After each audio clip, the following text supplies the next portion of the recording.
Okay, so that's most everything about the job system. Now let's talk about ECS, and having talked about ECS, we'll then talk about using the job system and ECS together. But first, for ECS, you can read this text here, and I start out with a rationale of what it's about, and then go into the concrete details. But here in the video, I'm going to take the opposite approach. I'm going to start out with concrete examples and just work backwards. So firstly, we'll look at an example system. A system is just a class which inherits from this class called component system, which comes from the entities namespace, unity.entities. And your system class should override this method called onUpdate, which is a method called every frame for every system you create. And then you can also override onCreateManager and onDestroyManager, which, as you would expect, are called upon creation of the system and its destruction. And the fact that the word manager is in the name, I think that's just because one of the base classes of component system is a thing called a system manager for some reason. It's a little bit of a strange name, but that's what that's from. And this parameter incapacity, I think, is actually vestigial. I'm not sure it actually does anything anymore, at least that's what I've read in forums.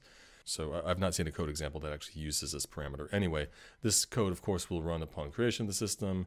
Every frame we should see high printed out, and then if our system is destroyed, we'll see this message printed. So let's see this in action real quick. Come here to this project, hit play, and as you can see, it printed out creation and then high every frame. Now, what I didn't do is I didn't create any game objects nor attach this script to any object. In fact, I don't think I can do that. If I try and do this, yeah, it gets an error because it's not a mono behavior. It is not a component of the old style. It's a totally different thing. And what's happening here actually is by default, there's this bootstrapping process where for every system class in your project assets, it just automatically creates an instance of that system and then calls its create manager methods, and then every frame calls the onUpdates of all those systems. And there actually is a way to manually instantiate your systems and control the bootstrapping if you want to, but by default, they'll just be instantiated for us. But just to illustrate real quick, here I'll add another system. We'll call this one other system, and it'll print out creation 2, high 2, and destruction 2. And so this also will be instantiated automatically for us, and every frame will see both high and high 2 printed out. But the question then is, well, if I have multiple systems, whose update is called first? Is there a way of controlling that? And the answer is yes. You can put an annotation on each system class. You can say update after, and then you write type of, and then the class of that other system. There we go. And so now we're saying that this other system's update should only run after my system's update. And there's also update before, which of course will mean that this system here, its onUpdate will be executed before my system's update. So you create a bunch of systems, and for the cases where you do care about their respective execution order, you add these attributes, and you can use multiple. Like if I had some other system that said, I don't know, another system. So now we're saying that other systems should be updated before my system and another system.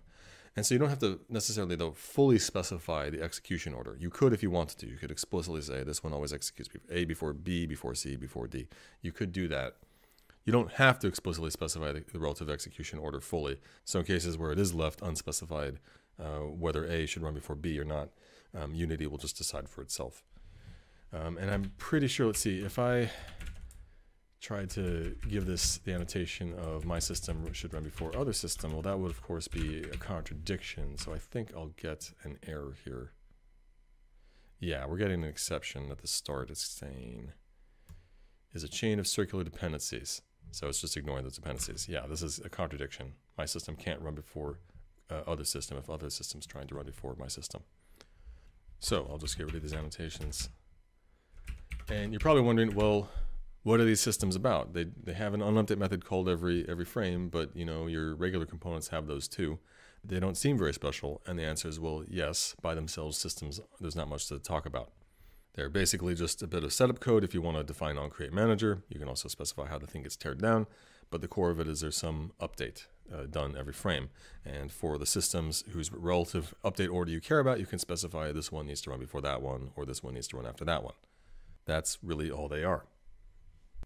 Having introduced systems, now let's bring entities into the picture. Entities are basically analogous to the old game objects. In Unity's traditional model, you have these game objects, which are actual C# class instances. And those game objects contain components, which are other kinds of objects. But in ECS, our entities, which are the analogs of the game objects, They're not actual objects, they're just ID numbers. There's this thing called the entity manager, which stores a bunch of entities and their associated components.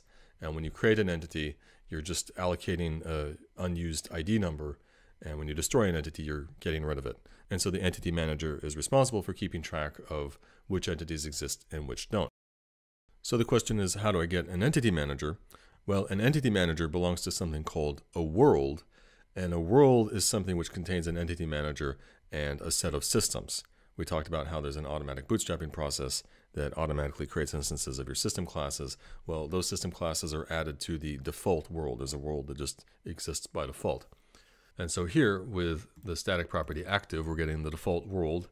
And then from that world, we're using getCreateManager to get its entity manager. And that's being assigned to EM here. And then we can call createEntity, which creates a new entity, and it's returning an entity struct value, which just has two properties, index and version. Because an entity ID, for reasons we'll explain, is made up both of a unique index number and its associated version.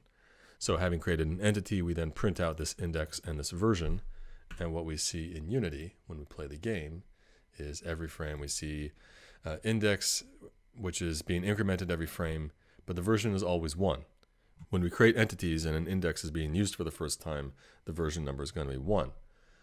But if I come back here and we say em.destroy entity and pass in the same entity ID represented by this entity value, having created an entity and then destroying it, the next entity that's created will have the same index number, but will have a version number that's been incremented. So here if I play the game, we'll see index 0000 being reused repeatedly, but the version number is what's being incremented. So what's going on here is, again, the entity manager is keeping track of which entities exist and which don't, so it knows which index numbers are currently representing a living index number and which don't. And when you create a new entity, it just gives you the first index that's currently not already in use. And that might be an index which was used for a previous entity. So that's why the ID, this entity value, that's why it's made up of both an index and a version, because every time an index is reused, the version is incremented, so we can distinguish between the ID of the old entity that's been destroyed and this new entity. That's how that distinction is made. When an entity is destroyed, that ID should be effectively invalidated, and that's effectively what happens, because the entity manager internally, for every index currently associated with a living entity, it knows what the version number should be. So if you try and look up an entity and provide an index that's in use, but the version number is less than the current version number for that index, it knows that you're talking about an entity that's been destroyed and no longer exists. Okay, so if entities are just IDs, what good are they? Well, you associate components with an entity. And we do so through the entity manager. Here, I'll get rid of this destroy entity line. And we'll add in these calls to add components. So these components are not the old component types. They're not instances of the Unity Engine.component class. They are struct types, which implement this new iComponentData interface. The interface itself doesn't actually require any methods, and it doesn't have any extension methods either. It's just effectively marking the struct as being a component type of ECS. And we can give these structs fields and methods, but there's a restriction that these component types have to be so-called blittable types. Blittable in C# means it's a data type whose memory representation is the same in both managed code and native code, both in the garbage collected world and the non-garbage collected world, such that if you want to move a piece of data between the two worlds, all you have to do is a straight memcopy. You just copy the bytes. You don't have to fix references or anything like that. And so for a struct type to be blittable, all of its fields themselves must be blittable, and that excludes any reference type. All the reference types are not blittable types. So all we can use are value types, like say float and int, and other struct types which are themselves also blittable. So these are the struct components which we are going to associate with our entities, and we do so through entity manager methods like add component, which takes an entity ID and then the type of the component we wish to add, and then we can retrieve a component of an entity. This is a generic method where you specify which type you're getting, and then the entity ID, and now it's returning a myComponent value whose num is 0, because when we added the component, it just defaulted to the default values for all the fields, in this case 0 for the float num.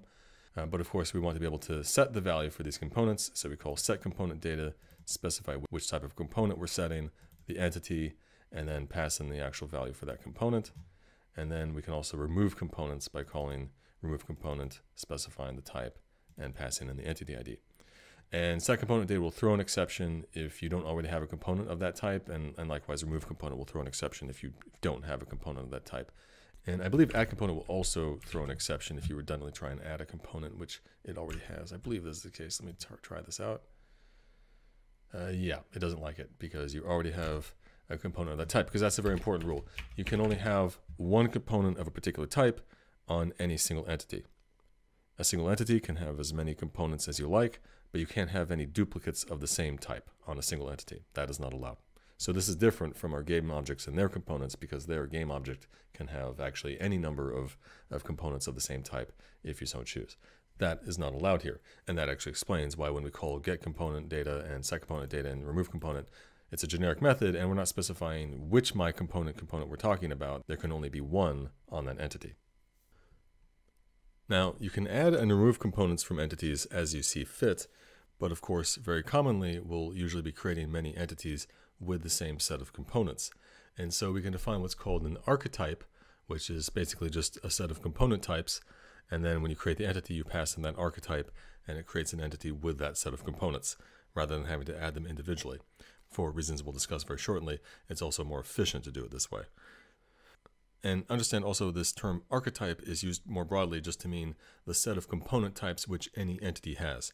So even if you don't use this entity archetype thing, your entities have an archetype. It's whatever set of component types that entity has. That is its archetype. So if you have an entity with types A, B, and C, and you add a component D, you are effectively changing its archetype. You're changing what set of component types it has. And there, of course, is no sense of order amongst the components on an entity. So ABC is the equivalent of CBA or BCA or any other ordering. We don't think in terms of order. Very much like in a relational database table, right? You don't think of the columns as having an order. They're just a set of columns. In this next example, I have added a third component type, just called sum component. Doesn't really matter what's in it. It's just we need a third type. And I've moved the code that creates entities into the onCreate method rather than out of onUpdate. So this is only done once when the system is created. And we're defining two archetypes, one which has two components and the second which has three components. And we're going to create 10 entities of the first type and 10 entities of the second. And then we're creating this new thing called a component group, which is being assigned to this field here of type component group. And the get component group method of your component system, you pass in some number of component types and you get back this group, which represents a set of components we want to iterate over. So whereas an archetype is defining a set of components which an entity can have, a component group is a set of components where you don't have necessarily any entities with that specific archetype. You just want to iterate over all entities which have those components. So in this example here, through a component group with my component and other component, we can iterate over all entities which have those two components, regardless of whatever else they might have. So given entities of these two archetypes, we would actually be looping through all of them because they all meet the requirement of having both a my component and an other component. And then every frame in onUpdate, what we're going to do is create iterators which iterate over the components of the entities which match this component group. And so this get component data array method, where we specify the type of my component, that gets us an iterator of the my components, and get component data array for other component gets us the other components. And then if we want to access the entity IDs themselves, we need a third iterator we need to call get entity array, and that gets us an entity array iterator. And understand that all these entities, because they're from the same group, they will have the same length, because the component group is selecting for all entities which have a my component and an other component, but we need two separate iterators to get at the two different components, and we need a third iterator if we want to get at the entity IDs. So here in this loop, what we're doing is we're effectively visiting all of the entity IDs and components of these iterators. In each iteration, we're getting an entity ID and the my component and other component value associated with that entity ID. And in this particular case, we're not doing anything with them, but we could print out these values or do whatever we want, right? And in fact, we could mutate these values. So here I can assign to this iterator at a certain index a new other component value. So these iterators are not just for reading the entity data, you can also mutate the component values. But what we cannot do is, while using these iterators, is you might think, well, here I'll bring in an entity manager, and now while using these iterators, we will just say like, destroy this entity. Normally this would be an okay thing to do, but as long as we were dealing with these iterators, we can't destroy any of the entities they iterate through, nor can we remove or add components to those entities. If I ran this code right now, I'd get an error. And actually here this needs to be world.active. There, that's how we get the world and its entity manager. But because of this line here, we will get an error. So here, I'll just demonstrate that real quick. Come into Unity, hit play, and we get an exception every frame. Unfortunately, the error message is not all that helpful. It doesn't really exactly clue you in. But in this case, I happen to know, yes, it's because we're trying to mess with the entities which are being iterated through. So if I get rid of that line, come back, play, and it's fine. We're not getting exceptions. So you're probably wondering, well, surely I sometimes would want to destroy entities as I iterate through them. Well, what we can do is we can use what's called an entity command buffer, which, as the name implies, stores a buffer of commands of, say, like add component, remove component, destroy entity, those kinds of commands. And then at a later point, having queued up these commands, you can flush the buffer, which enacts all the commands. So if we had an entity command buffer here, we could queue up our destroy entity commands and then have them done later when we're done with these iterators. And we don't need to actually create an entity command buffer because one is provided for us. There's a field of our system called post update commands, and it has a method destroy entity. So we just queue up this command, and then post update commands is automatically flushed after on update returns. So if I save this now and go back to Unity, I should be able to run my game with no errors. And yes, everything's fine. Now, to understand entities and components and these component group iterators, it's really helpful to understand how they are actually stored in memory. Well, what happens is that the entity manager creates these things called chunks, where a chunk is just a 16 kilobyte block of natively allocated memory. And each chunk can store entities of a particular archetype and only entities of that archetype. Say, for example, we have a chunk that stores entities with the archetype ABC. Well, then what would look like inside, this is the 16 kilobytes, you'd have first an array for all the entity IDs, then an array for all the A components, and an array for the B components, and then for the C components. And these are not necessarily the same size because, of course, the components themselves aren't necessarily the same size. So when the chunk is created, it just figures out, well, to maximize the number of entities we can store, how large should these arrays be, respectively. And because the chunks aren't necessarily full, also internally in the chunk we store the count of actual entities stored. And as we add and remove entities from a chunk, all the entities that are stored are kept at the front of these arrays. So you don't have any gaps in the arrays. For example, if we were to remove the entity which is at index 0 of these arrays, the first entity in these arrays, then that gap would get filled in by taking the last entity and moving it to that first slot to fill it in. Because we don't want any fragmentation in these chunks. We don't want there to be gaps. And the reason the arrays are stored in these parallel arrays, rather than a more obvious solution of having just the first entity and its ABC components first, then the second entity and its ABC components, etc., just all the components of each array grouped together. The reason for this is that it turns out generally to be more efficient for our component groups when they iterate through the components if the components are split into separate parallel arrays rather than being clustered together for each entity. Like, say, for example, I have a component group which iterates through all A and B components. And so what happens is that component group looks in the entity manager for all the chunks which have an archetype that includes types A and B. And so this chunk here, for example, would be included because it has an A and B component. It also has a C, but we don't care about that. We just want to iterate through the A and Bs, but we would iterate through the A and Bs of this chunk. If instead of being stored in parallel arrays, the components were all grouped together on a per entity basis, then when we read entities in chunks where the archetype is, say, like A, B, C, D, E, F, G, a bunch of other components other than the A and B that we care about for that particular component group, then we would wastefully be reading a bunch of bytes in memory that we don't actually care about. By splitting them into parallel arrays this way, our component groups that are only reading some selection of components from a chunk wouldn't waste memory bandwidth accessing components we don't care about for that particular component group. And likewise, the reason the arrays are kept tightly packed, the reason we don't allow gaps in these arrays, is so as to avoid accessing bytes that are useless data. We want to only read the bytes we need to.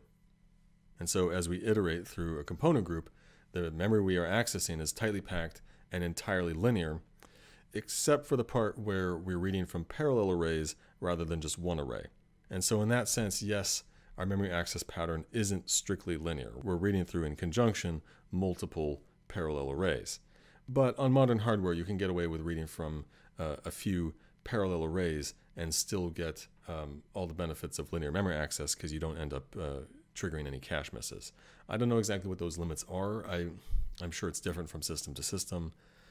But in general, I think you're okay as long as you're reading from like 4 parallel arrays or maybe 5 or 6 perhaps.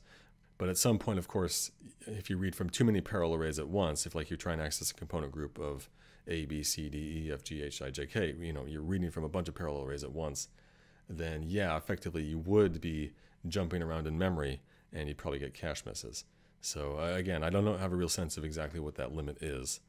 It turns out though, in most systems, for most purposes, when we do access data, we generally are just really accessing 2 or 3 maybe components at a time. It's really quite rare, even for entities that maybe have a bunch of components on a single entity, it's still rare to access all of those components at the same time. Turns out, for most purposes, looking at just 2 or 3 or maybe 4. So it's this chunk memory layout that gets us the memory access pattern that's most optimal, the linear memory layout, with a small qualifier that it's parallel arrays rather than just necessarily one array. But that's close enough as long as we're not iterating through too many parallel arrays at once. There are cases, though, where you're going to want to access entities by looking up a specific entity by its ID. That's why entities have IDs in the first place. And so the entity manager has an entity data array, which is just one large array with all the entity IDs. And if you want to look at the entity whose ID index is, say, 5, then you look at slot 5 in the array, and you look at its entity data, and that tells you what the archetype is. It tells you where the chunk is, where it's stored, and it tells you where the index in that chunk, the entity, is stored. And it also is where we store the version number for that entity ID. And because entities can be destroyed, you're going to end up with gaps in this array where in between 2 existent entity IDs, you might have a slot that represents a non-existent entity. And in those free slots, the chunk pointer and the archetype pointer are going to be null, and that's what indicates that this is a free slot. And then the index in chunk value is not actually going to represent an index into a chunk. It's just going to represent the index in the entity data array of where the next free slot is.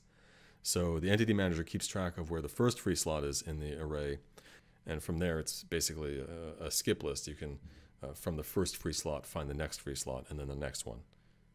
And when new entities are created, they're created by filling in these free slots.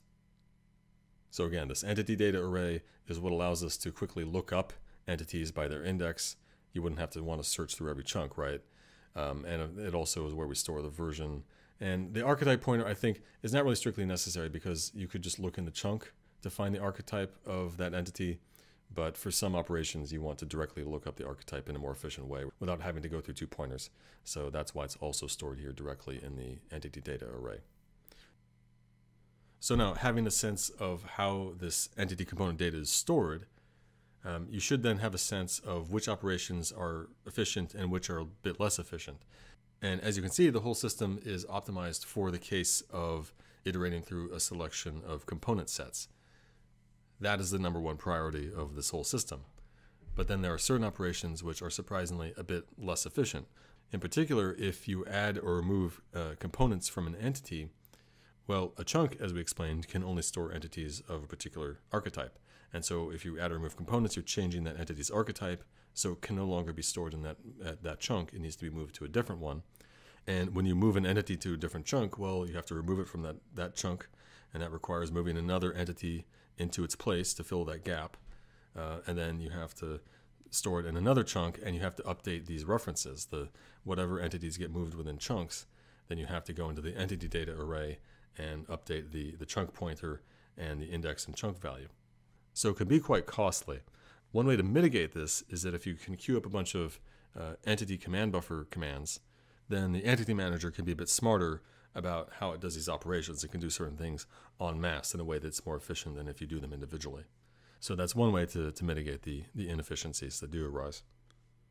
In general, though, it suggests that perhaps adding and removing components on a regular basis is something you should be careful about doing. You should maybe not try and add and remove too many components from existing entities too many times per frame. That's not going to be super optimal. Now, aside from post-update commands, the other way to get an entity command buffer is to create what's called a barrier system, which is a system type like component system. But in a barrier, the onUpdate method is sealed. We can't overwrite it. And so when we create a barrier, we just leave it empty. So here I have my barrier class, and the curly braces are just left empty. And then what I do is I inject this barrier into other systems. The inject attribute here will go find the my barrier within the world and automatically assign an instance to this field. And then through that barrier instance, I can call create command buffer, which gets me an entity command buffer, which is going to be flushed automatically every time the barrier updates. So here, instead of using post-update commands, I'm using this buffer created here from the barrier system. And these commands are going to be flushed when my barrier updates. And when is my barrier going to be updated? Well, I've here through update before, I've made sure that this my system is updated before the barrier. So typically when you create barriers, you're going to want to specify one way or another how systems which use that barrier are going to update relative to it, either before or after. And of course, this example is very pointless because my barrier will update immediately after this update, and it'll have the same effect if we just use post-update commands. But in a useful scenario, we would have, like, say, several systems that all inject the same barrier and all are executed before the barrier, and they all create command buffers from that barrier. And then when the barrier updates, all of those buffers will get flushed at the same time. So barriers are used, as the name sort of implies, as marker execution points in our update cycles. Past that barrier, you would know that the work from several other systems, their entity changes have all taken effect.